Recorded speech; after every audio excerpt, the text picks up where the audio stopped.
સુરત શહેરમાં ગેરકાયદેસર પાણીના વેપાર મુદ્દે સ્થાનિકોમાં ભારે રોષ ફાટી નીકળ્યો છે। ડિંડોલી બાદ હવે ભેસ્તાન વિસ્તારમાં પણ પાણી માફિયાઓ સામે રહેવાસીઓએ મોરચો ખોલ્યો છે।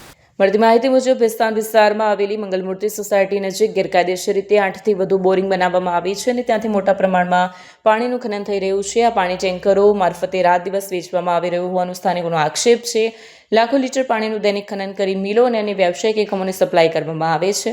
સ્થાનિકોના કહેવા મુજબ રહેણાંક વિસ્તારમાંથી ભારે સંખ્યામાં પાણીના ટેન્કરો બેફામ ગતિએ પસાર થાય છે, જેના કારણે અકસ્માતનો ભય ઊભો થયો છે। ધૂળ, અવાજ અને ટ્રાફિકની સમસ્યાથી લોકો પરેશાન થયા છે। પાણી માફિયાઓ ગેરકાયદેસર રીતે પાણી વેચી લાખો રૂપિયાની કમાણી કરતા હોવાના આક્ષેપો વચ્ચે સ્થાનિકોએ સંબંધિત તંત્ર પાસે તાત્કાલિક કાર્યવાહી કરવાની માંગ કરી છે। હાલ મામલો ગરમાયો છે અને તંત્ર શું કાર્યવાહી કરે છે તેના પર સૌની નજર છે। मेरा नाम विलास माली है, अंबिका विला में रहता हूँ। यहाँ पे जो है ना 6 से 7 बोरिंग है, तो इसकी वजह से क्या है, अभी तो ठीक है चल रहा है, पानी है, पर आगे चल के समस्या हो सकती है पानी की।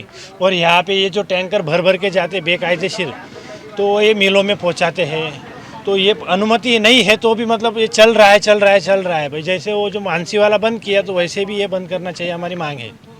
किस तरह से समस्या खड़ी होती है बोरिंग की वजह से?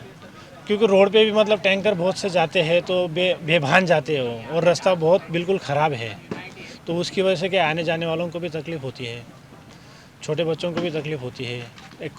कभी कुछ एक्सीडेंट हो गया तो। किसका है? अशोक सिंह राजपूत करके कोई है, उनका है। उनसे बात हुई तो 2 बार बोला, पर उन्होंने अभी तक मतलब कुछ सुनवाई किया नहीं इस पर। મારું નામ ચંદર વિરાડે છે। मैं બેસ્તાનમાંથી બોલું છું અને અમને અહીંયા પાણીના ટેન્કરની બહુ સમસ્યા છે। ગેરકાયદેસર પાણીનો બહુ અહીંયા વપરાશ ચાલે છે અને ટેન્કર ભરી ભરીને મિલોમાં પહોંચાડવામાં આવે છે। અને અમને જો અમારી માંગ છે, અગર આ વસ્તુ અગર નહીં બંધ થઈ તો અમે અહીંયા ધરના પ્રદર્શન કરીશું, કારણ કે લોકોને બહુ હાલાકી અહીંયા છે।